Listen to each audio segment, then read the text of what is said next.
Chers amis, comment vous dire à quel point vous représentez beaucoup dans nos vies? Vous avez toujours été là à partager nos joies et nos peines, à nous donner de véritables conseils pour nous faire progresser dans ce monde et surtout à nous soutenir. L'ami est le témoin du vécu d'un homme et plus encore, un vrai ami n'est pas celui qui vous aide à sortir de la merde, mais est celui qui vous empêche d'y être. Que nous nous soyons connus depuis la jeunesse ou simplement dans un concours de circonstances, nous avons décidé dès ces instants, voyant que le feeling passe naturellement, de rester en contact. Cette forme de relation, à l'instar de l'amour, peut s'estomper avec le temps et doit par conséquent s'entretenir. Si un réel ami, en esprit et en cœur, nous est bénéfique, prenez garde d'un ami qui s'intéresse à vous que par intérêt, ou pire, vous veut du mal. La moitié d'un ami reste la moitié d'un ennemi. L'histoire nous l'a trop souvent enseigné avec le temps. Jules César et Marcus Brutus, Thomas Sankara et Blaise Compaoré, Patrice Lumumba et Mobutu Sese Seko, Malcolm X et Elijah Muhammad, et j'en passe. Combien d'amis que l'on considérait nous ont trahis pour une histoire d'hommes, de femmes, d'argent, de jalousie ou encore de renommée. Sans pour autant entrer dans la paranoïa, il est nécessaire de s'inquiéter de ses amis autant que de ses ennemis. Voltaire le dit très bien. « Mon Dieu, gardez-moi de mes amis. Quant à mes ennemis, je m'en charge. » Néanmoins, il est important de préserver ses amis et de faire attention à l'attitude qu'on a avec eux, attitude qui peut parfois blesser. Il ne faut pas oublier qu'on ne se fait pas d'amis d'enfance dans une maison de retraite. À nos amis, et ce pour la vie, bien à vous. Chers dépendants, que vous soyez dépendants aux substances illicites, aux jeux, au sexe, à l'alcool ou à d'autres formes de dépendance, il vous faut sortir de cet état pathologique. Chose bien plus facile à dire qu'à faire. Nous sommes conscients des difficultés que cela entraîne. Pour ce faire, comme toute autre maladie, cela nécessite une prise en charge spécialisée. En général, dès les premiers signes de dépendance, vous ne vous rendez pas compte dans quelle machination vous êtes, puisque les addictions entraînent une modification du fonctionnement normal du cerveau, qui se retrouve alors dépendant, passant du simple usage à l'abus, pour ensuite devenir dépendance. La dépendance est à la fois votre bol d'air, votre équilibre, la raison de votre bonheur et en même temps votre pire ennemi et la raison de vos souffrances. Vous devez absolument en parler à votre entourage et ce, le plus tôt possible afin d'éviter que le sujet ne devienne un tabou plus tard. Vos proches, s'ils tiennent à vous, vous soutiendront et vous aideront dans cette épreuve particulièrement difficile, pourvu qu'ils le fassent avec tact et sans critique. Soyez aussi la seule personne à pouvoir vous donner de l'amour, dans le sens où votre bonheur ne doit pas être dépendant de quelqu'un ou de quelque chose d'autre. Enfin, chers dépendants, vous ne devez absolument pas avoir honte de ce qui vous arrive. L'essentiel étant d'accepter de recevoir de l'aide et que vous décidez de faire les efforts nécessaires pour sortir de cet état, en espérant que votre guérison soit proche. Bien à vous. Vous, commère, dont la bouche ne cesse de colporter des nouvelles partout, qu'elles soient exactes ou fausses, c'est fou de constater à quel point vous êtes bavarde et à l'affût de tous les racontards. Pourquoi éprouvez-vous ce besoin de parler à tort et à travers sur les autres, quitte à leur causer préjudice? Au fond, une chose est certaine. 3 facteurs motivent cette attitude. Premièrement, il y a l'envie et la jalousie. Après tout, éprouver de l'envie ou de la jalousie envers quelqu'un, c'est reconnaître son mérite. Le deuxième facteur est l'ennui. N'avez-vous jamais entendu ce dicton populaire qui dit que l'oisiveté est la mère de tous les vices? Sachez que les commérages en font partie. Enfin, il y a le manque de confiance en soi, car là où règne force intérieure et confiance en soi, disparaissent méfiance, peur et doute. De toute façon, comme on dit, les rumeurs sont créées par les jaloux, crues par des curieux et répétées par des imbéciles. Tôt ou tard, vous apprendrez qu'à chaque action sa conséquence. Donc, s'il vous plaît, arrêtez vos commérages, arrêtez de porter l'œil aux gens, surtout quand ils ne vous ont rien demandé. Comme tout le monde, vous avez une vie. Donc, recentrez-vous sur cette dernière au lieu de vous focaliser sur celle des autres, en espérant votre évolution dans le bon sens. À bon entendeur. Vous, égoïstes, qui vivez pour beaucoup dans des sociétés individualistes et ne vous préoccupez que de votre intérêt au détriment des autres. On ne vous supporte plus. Se soucier de soi est psychologiquement sain. Ce qui ne l'est pas, c'est de ne se soucier que de soi. Autant l'égoïsme dans l'enfance est compréhensible, autant une fois passé ce stade, vous craignez. On ne vous demande pas de rendre sans cesse service aux gens, ça, personne n'a pu, ne peut et ne saurait le faire. Simplement, soyez égoïste dans le bon sens, pour cesser de l'être dans le mauvais. Des études ont montré que l'égoïsme est moins présent dans les sociétés collectivistes que celles individualistes. Pourquoi, à votre avis ? Parce que dans les sociétés individualistes, les gens ont tendance à ne se soucier que d'eux-mêmes, à chouchouter leur petit « moi » et à cultiver leur singularité. En cas de coup dur, leur individualisme les rend plus vulnérables que ne le sont les membres des sociétés collectivistes. Ils ne peuvent alors compter que sur eux-mêmes. Les conditions de vie des sociétés collectivistes poussent leurs membres à être ouverts au partage et à l'altruisme. Et si, vous égoïstes, n'avez que faire de ces mots en espérant vous faire réfléchir, sachez que selon Louis Belmonté, l'égoïsme est une prison n'ayant que soi pour seul horizon, à bon entendeur. Chers pauvres, vous qui ne disposez pas des ressources réputées suffisantes pour vivre dignement dans une société, vous avez ma compassion.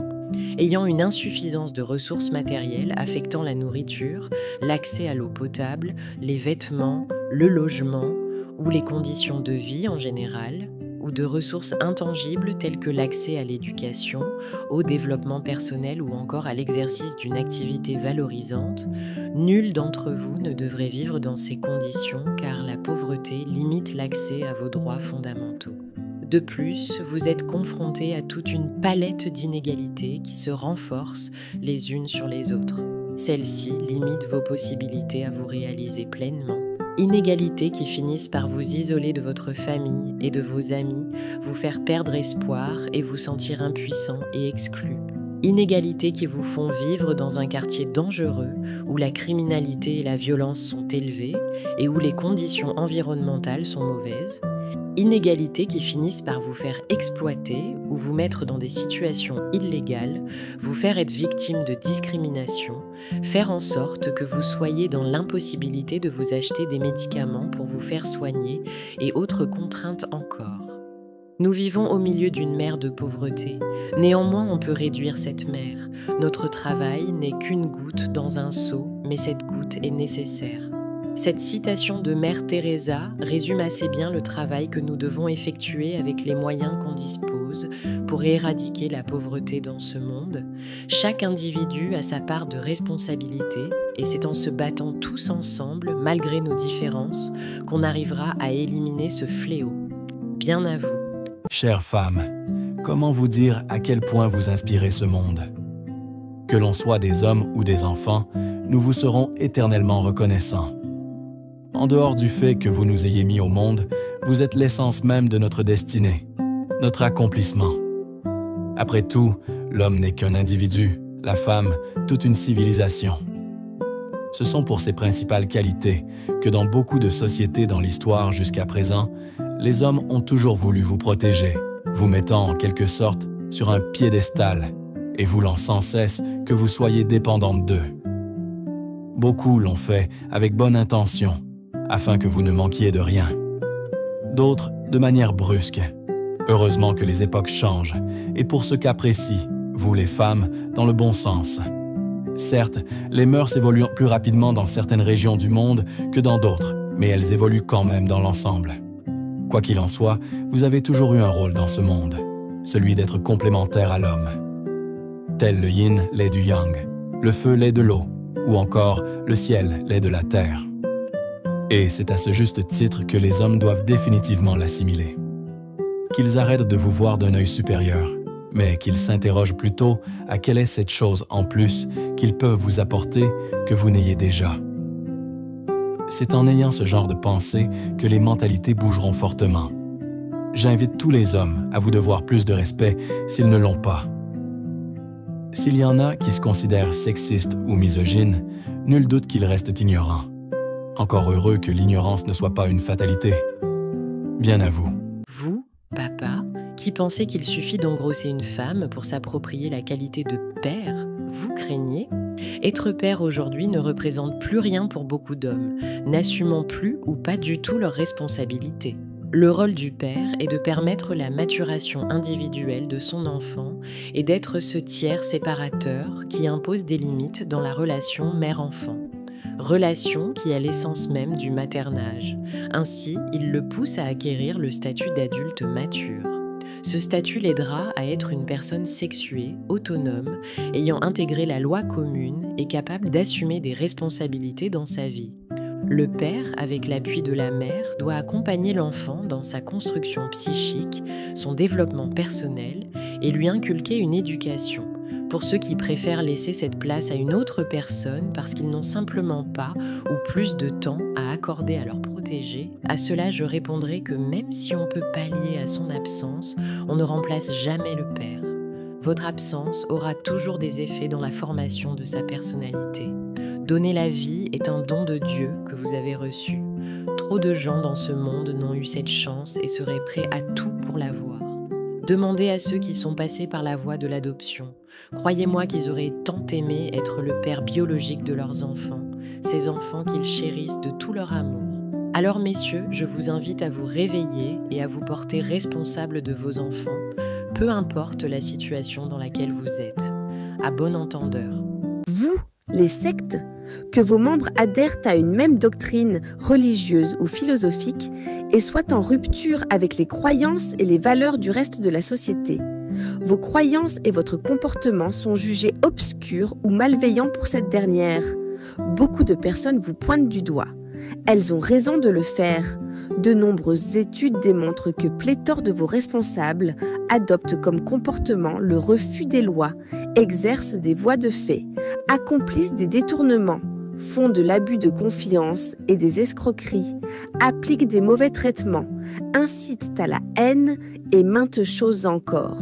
Franchement, vous ne vous rendez pas compte dans quelles souffrances peuvent être les proches de vos membres qui, eux, font tout leur nécessaire pour qu'ils y en sortent.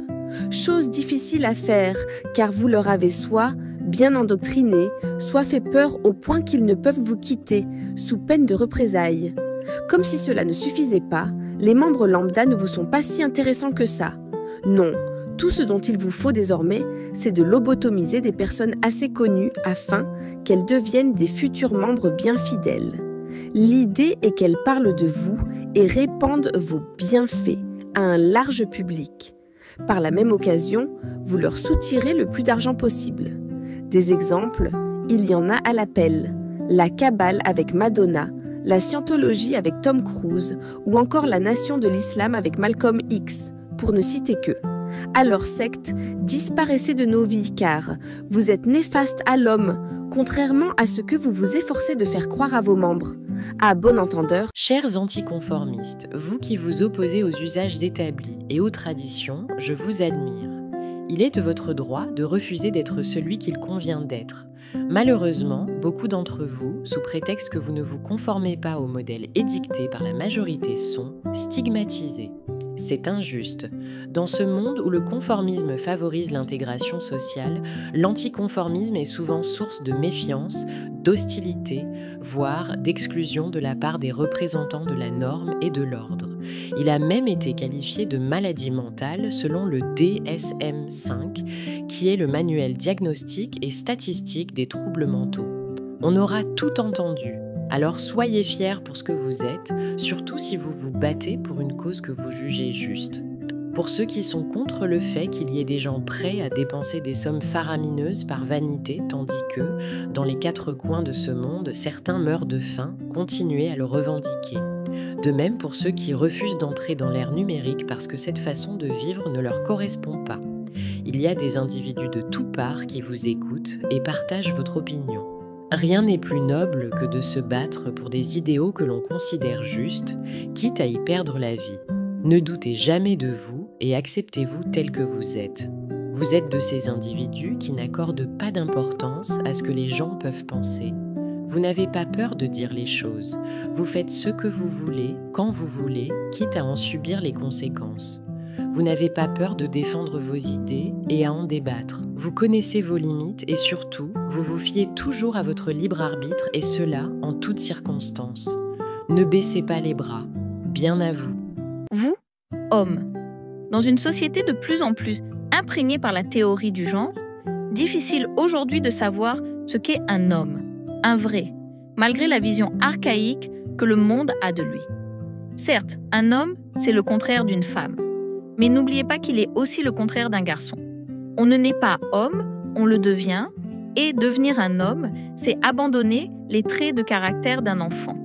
Donc plus vous remplacez les façons enfantines de penser, de parler et d'agir par des façons d'adultes de penser, de parler et d'agir, plus vous vous montrez homme. Pour ceux qui ont des idées reçues qui datent de Mathusalem, vous pouvez les oublier. Être un homme, c'est aussi avoir une personnalité, c'est-à-dire s'assumer en tant qu'être vivant, ayant des désirs, des valeurs, des buts et des préférences. Il n'a pas à les justifier à quiconque. De plus, c'est assumer ses choix et ses décisions. Si un enfant se cache derrière la jupe de sa mère lorsqu'il fait une erreur, l'homme se tient debout devant sa mère, prenant de plein fouet les conséquences, parfois dures et tranchantes, pour la protéger. Il doit agir et non parler, et faire ce qui doit être fait.